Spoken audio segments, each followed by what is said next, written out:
Hello, fellow Econauts, and welcome back to our show. I'm here with my brother Ben, the Rocketman, and we talk about science, space, and economy. Our topic today is the NASA Artemis program. Hey, Ben, how are you doing? Hi, Econauts. Hi, Simon. Yes, NASA Artemis. Maybe let's go a bit into the Greek mythology.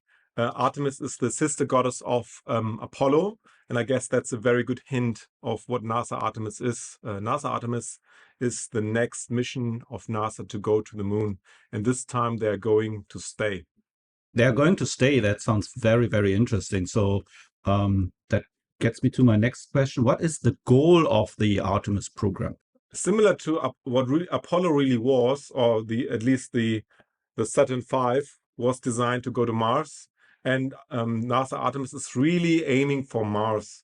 But before we go there, we need to test a number of things, and we need to test how humans can survive and build a permanent habitat.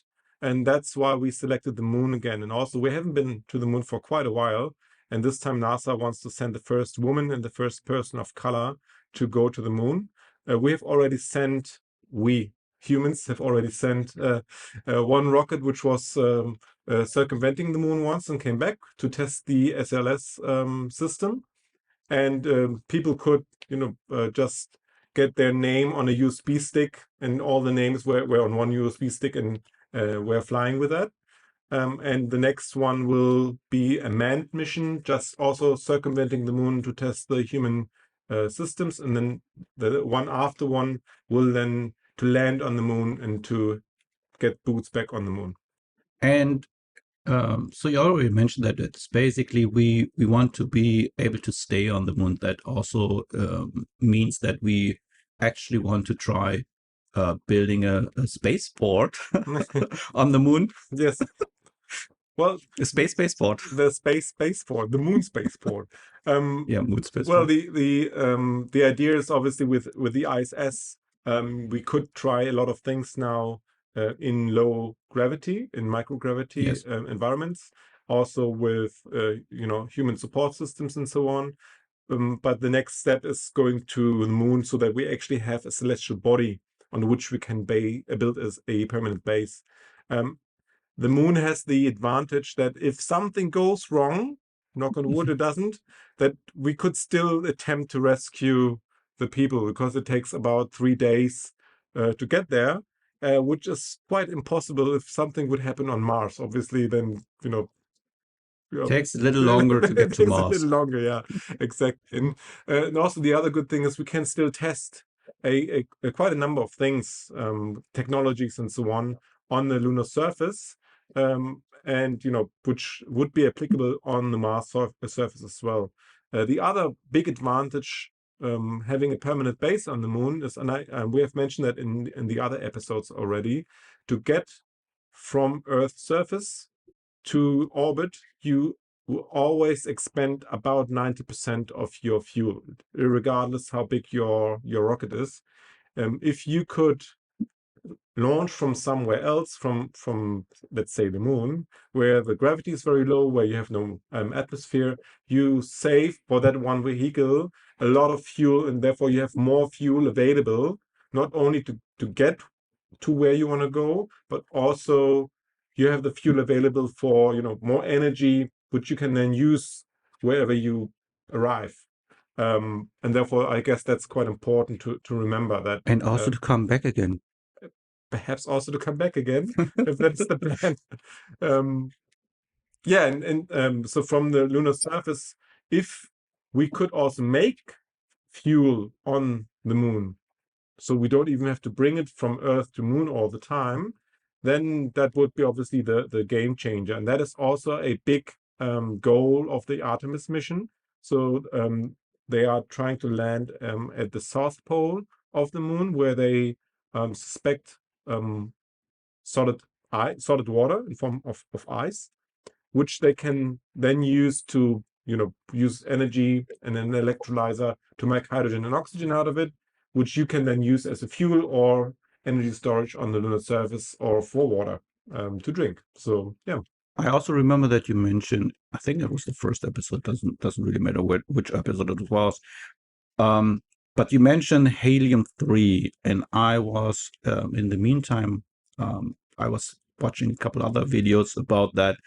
So if I'm not mistaken, you can actually use helium-3 perhaps for producing electricity. Is that correct? Yeah, that is quite In correct. theory, In theory, obviously. exactly. So helium-3 could be a candidate for a so-called aneotronic fusion, which means it's a Yeah. fusion reaction which is not emitting neutrons in the process. We have not even achieved a sustainable neutronic fusion, so therefore that's Okay. obviously far away. However, if we were able to crack that kind of fusion, we could use the helium-3 in the lunar regolith to make electricity from it That is in a short exactly time. where I was going. Yeah. You could basically have an unlimited source of energy right there, which of course would make a lot of things a lot easier Yeah. Not only for the moon, to est also for Earth, if you bring it back. obviously, Yeah. yes, yeah, you can bring it back, and then you can basically use helium-3 also for making electricity here Yeah. on Earth, right? Yeah, Which would be fantastic. the interesting part with helium-3 is also that we have a bit of helium-3 on Earth. It's only a tiny fraction of the helium we have available on Earth, and helium is already quite rare.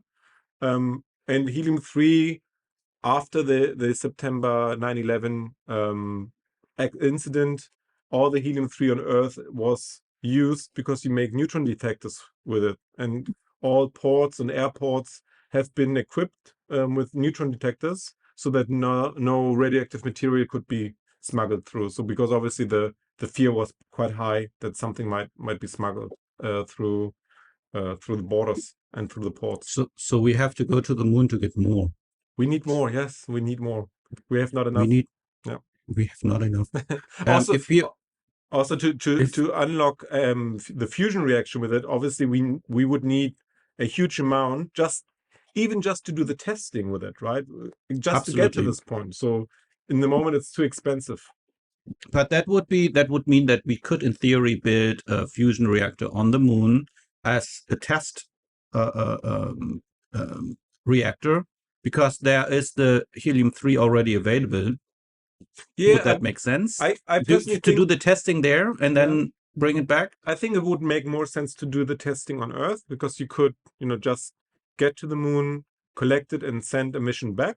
I think that is would make more sense because you might have to change so many things of your test facility, and Oh, right. right, Yeah, and you have because you more. have. Oh, yeah, makes sense. Yeah, Yeah, yeah. I think I it would. understand where you're going Yeah. with that. Yeah, So the and equipment that is required, then you would have to build an entire industry on the moon first exactly, before you can actually. Yeah, that exactly, yeah. I understand. Yeah, that makes sense. I was more thinking about, if you have like all the facilities necessary that can help you to test it out. But you're absolutely right. If there's any kind of problem, then Yeah, that's you actually have to build another facility first before you can do the yeah, testing. yeah, That yeah. makes no sense whatsoever. Um, but one silly question. I mean, if you have like helium for balloons, right? And you and you use that, and your voice is changing. How is helium-3 doing that? It Is would that it would do the exact same thing. exact? Yeah, it's Sorry, that was a silly question, but that's all good. No, helium-3 is just a stable isotope of helium. So chemically, it's more or less the same thing. It just has, I believe, it's one neutron more.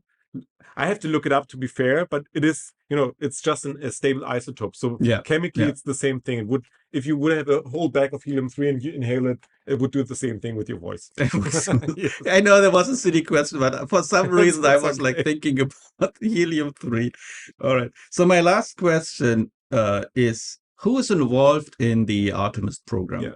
So the Artemis program is so every country who signed the Artemis Accords are part of the Artemis program, and there's heaps of countries already involved. Israel, many European countries, America, obviously, Australia, so many countries. I have to look up the whole list on the web page, which we will also make available in the description for this video. Yeah, if you want to learn more about that, definitely, I think that this is a fantastic program, and we will do our best to have like as many links as possible in the description so that you can read up on that. Definitely, yes. So sorry, I was interrupting you. Yeah, So that's fine. you were saying that that's it? Yeah, that's it. The many countries, many, the whole, it's more or less a global effort. It's, it's not just the United States, it's an international effort. Which is absolutely fantastic if you really think about it, because that means that everybody's coming together and really working together on that program. If we look back, the first race to the moon was related because out of fear, and now we are basically working together. That's kind of makes you hopeful for It's a our nice for fuzzy feeling in humankind. your stomach. Nice fuzzy, exactly. But is it only NASA that is like sending a team, or is also SpaceX involved in that, in other private sectors? There are some private sector involvement, but it's mainly a NASA mission. So some of the landers might be provided from the private sector and so on. But the main program is still NASA. So for the SLS rocket, for example, they have used the old shuttle nozzles, if I'm correct. And they have reused a lot of stuff. There's also a bit of a dispute if the SLS is the correct vehicle for it, because it's quite expensive. And if not, Starship would be better from SpaceX. But that's a dispute not for us to have, but for NASA and the private industry. Well, I'm pretty excited about the fact that we are going back to the moon. I think it's a huge step for humankind, and I think if we can build a base there, then the sky is the limit. Yeah, no, it's not the limit anymore. The limit, not the limit anymore. Yeah. Yeah, we basically broke the limit. Yeah. We have to find a new limit. All right, that's it for today. I hope you had a little bit of fun listening to us talking about the Artemis program. Like we said before, we will try our best to have as many links as possible in the description so that you can learn more about this amazing program. I like to thank you for your time, Ben the Rocket Man. And Simon. If you leave a like on this video, and subscribe to our channel if you want to hear more. Also, we would like to hear from you how you like our show. So please leave a comment and share with as many people as possible. We need the exposure right now. All right. Thank you so much. See you guys. Bye bye.